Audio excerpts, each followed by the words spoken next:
So now we'll look at part 2, the Monty Hall problem. The first part asks you to read notes 11 and explain the Monty Hall problem in your own words. You're supposed to pretend that you're teaching yourself as you were at the beginning of this term. You can also pretend that you're teaching your parents about this problem. So, the problem is based on a game show in which there are 3 doors. Doors 1, 2, and 3. Behind 2 of the doors are goats, and behind the 3rd door is a car. And we assume that the car is more desirable than the goats. Presumably no farmers play on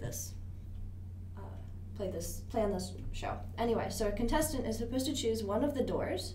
So for example, maybe he chooses door number 3.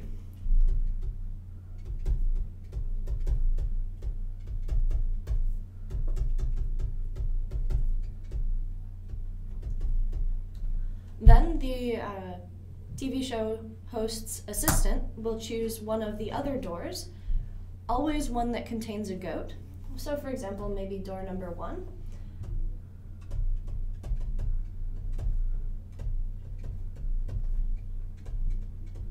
And she opens this door, revealing the goat. Now the contestant has a choice, whether he wants to stick with his initial choice of door number 3, or whether he wants to switch to door number 2. And the question here is, which strategy is better if he's trying to win the car? So we'll go through this a little bit more in the following questions and see which is the better strategy. In part 2 of this problem, we're asked what the sample space is of this game. And it's suggested that we draw it as a tree structure, as is done in the notes. So also, as suggested in the notes, we can represent each of the possible games that could ever be played by a triplet, which is the location of the prize, the door initially chosen by the contestant, and the door which is opened by Carol. So here we see a tree structure. So we start the game and we choose the location of the prize. It can be behind door number 1, door number 2, or door number 3. Then, from each of these, the door initially chosen by the contestant can also be door 1, 2, or 3, and it does not depend at all on the location of the prize. So in each case, the contestant can choose door 1, 2, or 3. Then, for example, if the location of the prize is door number 1, and the door chosen by the contestant is also door number 1, then Carol can open door 2 or 3 to reveal a goat. However, if the location of the prize is behind door number 1, but the contestant chooses door number 2, Carol can only open door number 3 because she cannot open the door with the prize behind it, nor can she open the door chosen by the contestant. So we see here listed all of the possible outcomes of this game. In part 3, we're asked what the probability of each sample point is.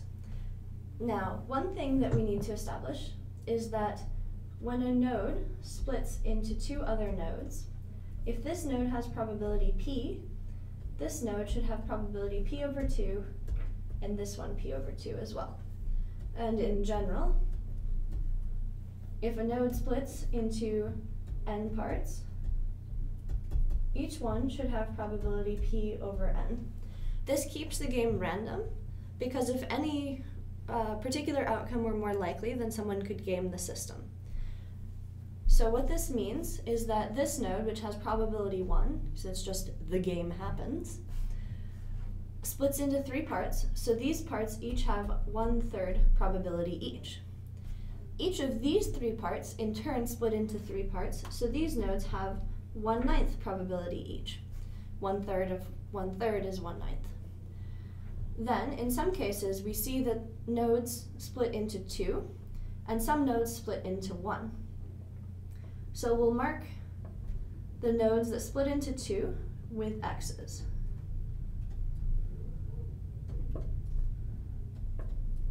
Because these will have the same probability.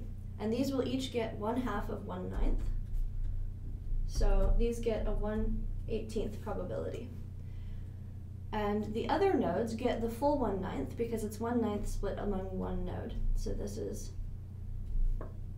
these nodes. So let's do a quick little check here. We have 1, 2, 3, 4, 5, 6 nodes, with 1/9 probability each, plus 1, 2, 3, 4, 5, 6 nodes with 1/18 probability each. This is equal to 6/9 is 2/3, and 6/18 is 1/3, and this equals 1. In part 4, we're asked, what is the event of interest? And in this case, we are trying to help the contestant win the car, so the event of interest is the contestant wins the car. If we're using the sticking strategy,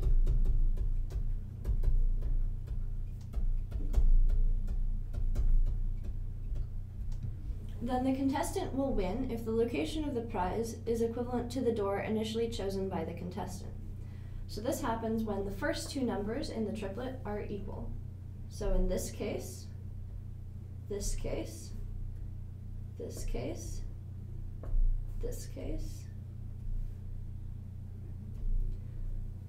In all of these cases, the contestant will win using the sticking strategy. Each of these has 1/18 probability, and there are 6 of them. So 6 times 1/18 is 1/3 probability that the contestant will win using the sticking strategy. Finally, in part 6, we're analyzing the switching strategy.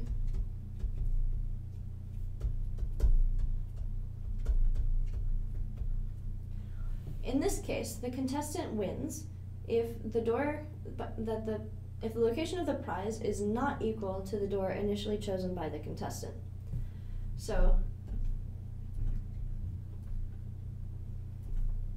these